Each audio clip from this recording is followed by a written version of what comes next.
मैदानी इलाकों में ही नहीं, पहाड़ी राज्यों में भी सामान्य से ज्यादा तापमान बना हुआ है। ऐसे में भीषण गर्मी में लोगों को मानसून का इंतजार बेसब्री से है।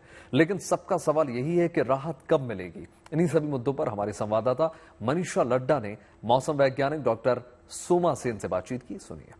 मानसून का एडवांस की अगर बात करें तो हम काफी दिन से स्टेटमेंट दे रहे हैं कि ये आगे का जो बढ़ने का संभावना है महाराष्ट्र और गुजरात का थोड़ा सा हिस्सा और छत्तीसगढ़, उड़ीसा, बंगाल का कुछ हिस्सा, झारखंड का कुछ हिस्सा और बिहार, मतलब आपका साउथ में भी थोड़ा बढ़ेगा, ईस्ट में भी थोड़ा बढ़ने का संभावना दिखाई दे रहा है अगले 4 से 5 दिन में।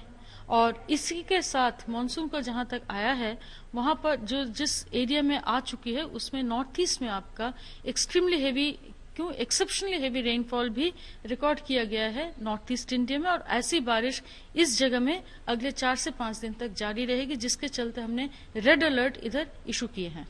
कौन से ऐसे राज्य जहां मानसून कमजोर पड़ता दिख रहा है? मानसून का कमजोरी का इस समय ऐसे नहीं बोला जाता है, क्योंकि मानसून एक ऐसा फिनोमिनन है, एक सर्ज में आता है। और अभी का जो स्थिति है आपका नॉर्थ ईस्ट में, जैसे हमने बताया कि मानसून काफी एक्टिव तरीके से चल रहा है। पेनिनसुलर इंडिया में भी हमारा कम नहीं हो रहा है, क्योंकि आपका बारिश यहाँ भी भारी वर्षा रिकॉर्ड किया जा रहा है। जहां पर मानसून एडवांस का लाइन है वहां तक आपका थंडरस्टॉर्म एक्टिविटी के एसोसिएटेड 7-8 सेंटीमीटर यानी भारी वर्षा भी रिकॉर्ड किया जा रहा है। तो मानसून अभी जब तक पूरा देश नहीं कवर होता हम ब्रेक या एक्टिव कंडीशन नहीं कह सकते हैं। तो अभी हमारा मानसून का जैसे ही स्थिति बनेगा कि ईस्टर्ली थोड़ा पेनिट्रेट करने लगेगा, तो इमीडिएटली ईस्ट से हमारा मानसून, साउथ ईस्ट और ईस्ट से हमारा मानसून का बढ़ने का संभावना। दिल्ली को इसलिए रेड अलर्ट में रखा है क्योंकि दिल्ली में सिर्फ मैक्सिमम टेम्परेचर ही हाई नहीं है, जैसे आपको पता है, आपने जैसे बताया कि हीट वेव का स्थिति चल रहा है, वार्म नाइट का भी स्थिति चल रही है, यानी कि रात का टेम्परेचर भी नॉर्मल से काफी बढ़ी हुई है, 4.5 डिग्री से ऊपर तक का बढ़ी हुई है।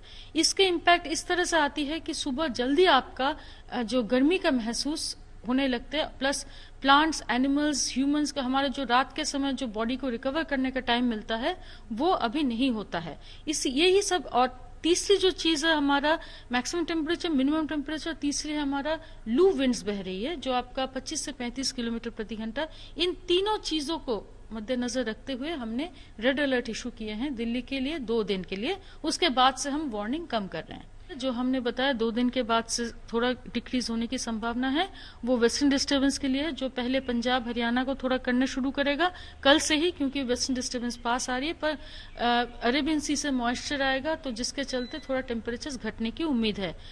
ये परसों और उसके बाद थोड़ा सा टेम्परेचर कम होगा, मगर आपको ध्यान में रखना पड़ेगा कि ये मानसून रेन नहीं है, ये प्री मानसून रेन है।